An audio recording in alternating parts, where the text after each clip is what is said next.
Assalamualaikum warahmatullahi wabarakatuh. Saya Cureza Albusra dari mata kuliah Biologi Laut, dosen pengampu Pak Ilham Zulfahmi.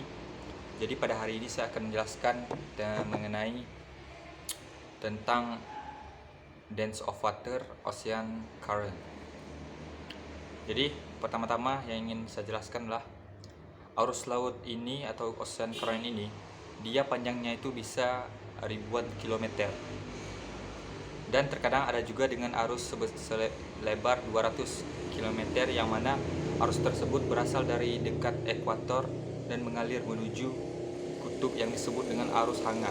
Sedangkan yang berasal dari ketinggian tinggi dan mengapung ke arah itu dinamakan dengan arus dingin. Jadi arus laut ini dia dipengaruhi oleh beberapa faktor. Adapun faktornya yaitu yang pertama ada sumber angin pasang surut, dan juga perubahan massa jenis air ini beserta dengan rotasi bumi ini. Nah, topografi dasar laut dan garis dari pantai juga dapat mengubah gerakan yang menyebabkan arus menjadi semakin cepat dan semakin lambat, ataupun berubah menjadi arah arus laut itu terbagi dalam dua kategori, yaitu arus permukaan dan juga arus laut dalam arus permukaan yang mempengaruhi 10% teratas dari air laut. Sementara air dari arus laut dalam itu dia mempengaruhi 90% lainnya.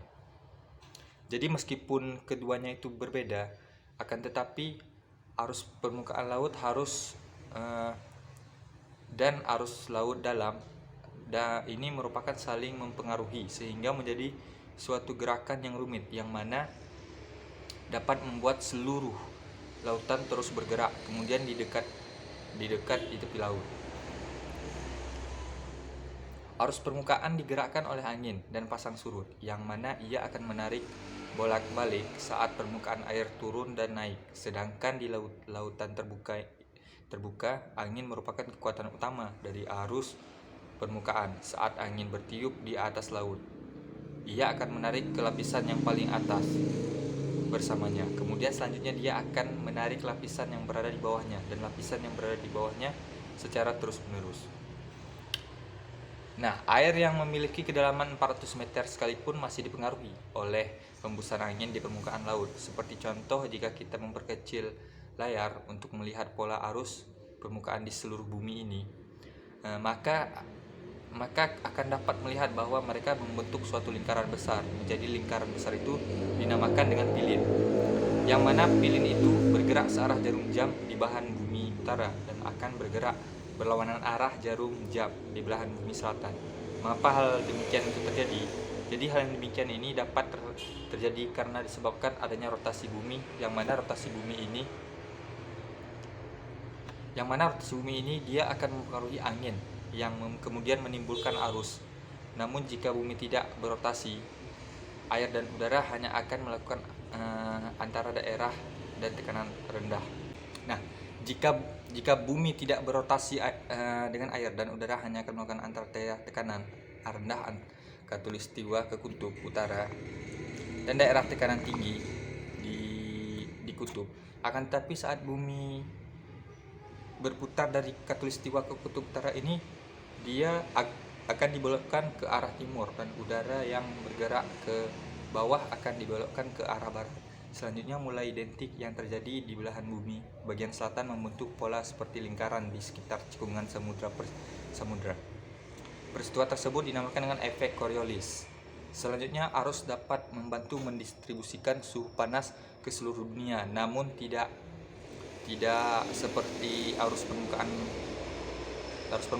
Arus laut dalam dipengaruhi oleh perubahan massa jenis air laut, yang mana ketika air bergerak ke kutub utara, maka suhu air akan menjadi semakin rendah dan air ini dia memiliki konsentrasi garam yang lebih tinggi karena kristal es menahan air dan melepaskan garam air permukaan yang lebih hangat akan menggantikannya, menciptakan suatu arus vertikal yang disebut dengan sirkulasi termohalit. Kemudian ada beberapa faktor yang lain yang juga mempengaruhi arus antara lain yaitu konfigurasi dasar laut dan bentuk masanya. Seperti contoh, sebagian besar arus ini akan disalurkan ke Teluk Meksiko saat harus mencapai garis lintang yang lebih tinggi.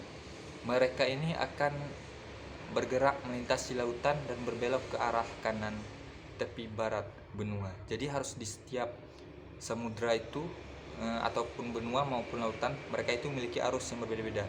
Seperti arus di Samudra Hindia berbeda dengan arus yang ada di Atlantik atau Samudra Pasifik sekalipun.